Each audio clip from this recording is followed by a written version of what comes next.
14 বছর ধরে রোজা রাখেন ভারতীয় হিন্দু পরিবারের সন্তান পার্থ সারথী বোস।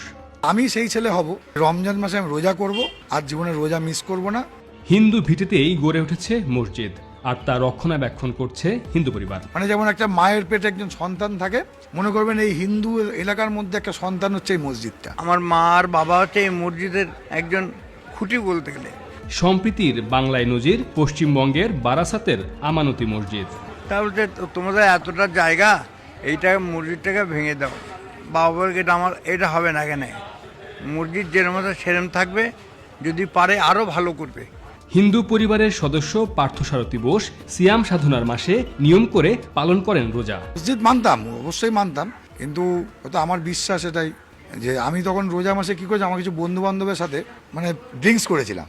ড্রিঙ্কস করার পর বাড়ি ফেরার সময় আমার অ্যাক্সিডেন্ট হয়, বাইক অ্যাক্সিডেন্ট হয়। সে বাইক থেকে আমি পড়ে গিয়ে আমার এই হাতটা ভেঙে যায়। কি করব তখন মনে পড়লো যে আমি হয়তো কোনো অন্যায় করেছি, এটা তো রমজান মাস, এই মাসে তো এটা উচিত না।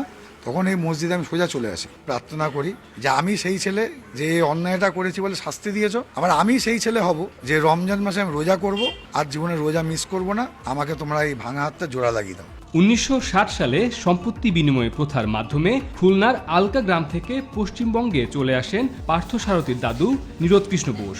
উঠেন বারাসাতে। বাস্তু ভিটাতেই সন্ধান মেলে এক জরাজীর্ণ মসজিদের। নীরদ বোসের ছোট সন্তান দীপক কুমার বোসের বয়স এখন 82। 1964 সালের স্মৃতিচারণ করে তিনি বলেন, একটা মুসলিম প্রপার্টি ছিল, আমি তখন এখানে আসি। আসার পরে আমি তখন ছোট, তখন আসার দিকে আমরা এখানে আমার বাবা ছিল, আমার বাবাই মেন। ওয়ালটন ফ্রিজ কিনে অনেকের মতো আপনিও হয়ে যেতে পারেন মিলেনিয়াল। সেরা পণ্যের সেরা অফার। বর্তমানে মসজিদের দায়িত্বে আছেন দীপক কুমার বোসের ছেলে পার্থ সারথী বোস। এই মসজিদের সাথে সবাই অঙ্গানুভাবে জড়িত আছে, এবং যার জন্য কি একটা ইনবন এখানে ওরা মসজিদটাকে নিয়ে ঘিরে উঠেছে।